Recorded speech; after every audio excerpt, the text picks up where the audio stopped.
Sabine Dutheil, je suis patiente partenaire dans une équipe de cancérologie.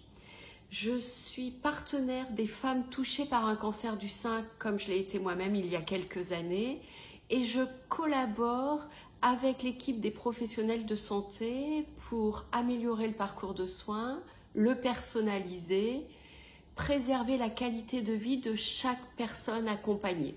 Cette équipe, c'est celle de l'ISA, l'Institut du sein d'Aquitaine, qui fait partie de la Fédération française des instituts du sein qui compte 23 instituts en France, et c'est à la clinique Tivoli à Bordeaux.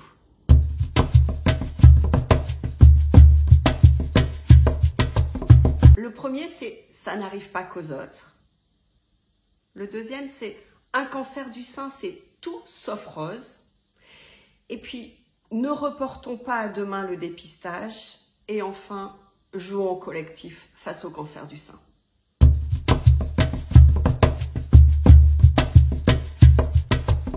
Une femme sur 8 sera touchée au cours de sa vie par un cancer du sein. Ce chiffre est vertigineux. Au passage, même les hommes peuvent être touchés. Que l'on soit jeune, un peu moins jeune, plus du tout jeune, que l'on ait des enfants ou pas, que l'on habite la ville ou la campagne, qu'il y ait des précédents ou pas dans notre famille, nous sommes tous, absolument tous, concernés. Pour ma part, j'ai 48 ans quand on m'annonce ce diagnostic d'un cancer du sein et cette nouvelle me fauche alors que je me sens en pleine forme. Une patiente hier me disait avoir le sentiment de vivre un tsunami.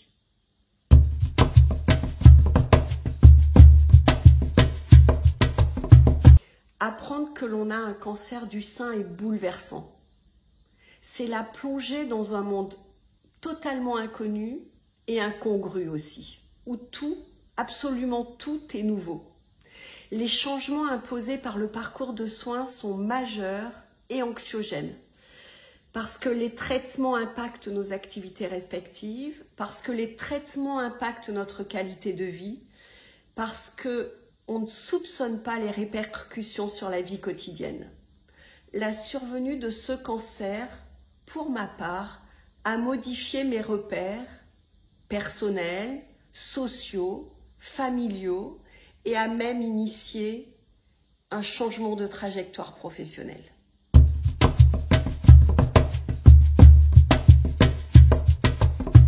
Le cancer, c'est très souvent une course contre la montre. Il ne faudrait jamais perdre de temps. D'une part pour que les traitements soient le moins invasifs possible et surtout parce que le cancer, aujourd'hui encore, peut mettre fin à la vie. Selon l'INCa, l'Institut national du cancer, 33 femmes meurent chaque jour d'un cancer du sein en France. Le dépistage, l'autopalpation, c'est pas seulement en octobre, c'est toute l'année. Et je crois même que c'est le premier pas vers une prise en soin d'une équipe spécialisée si besoin il y a.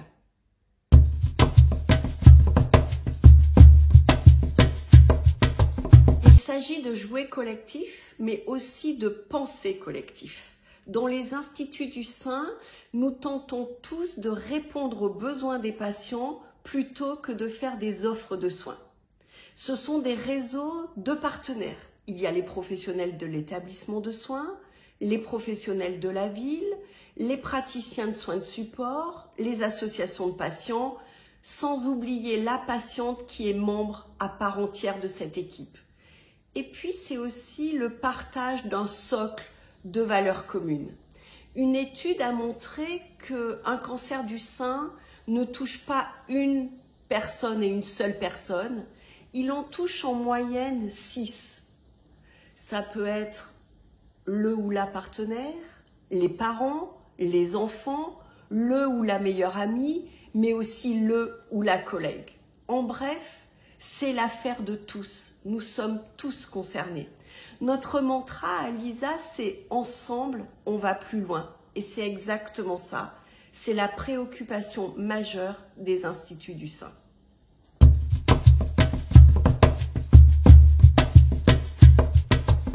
N'attendez pas que ça arrive. pour vous sentir concerné.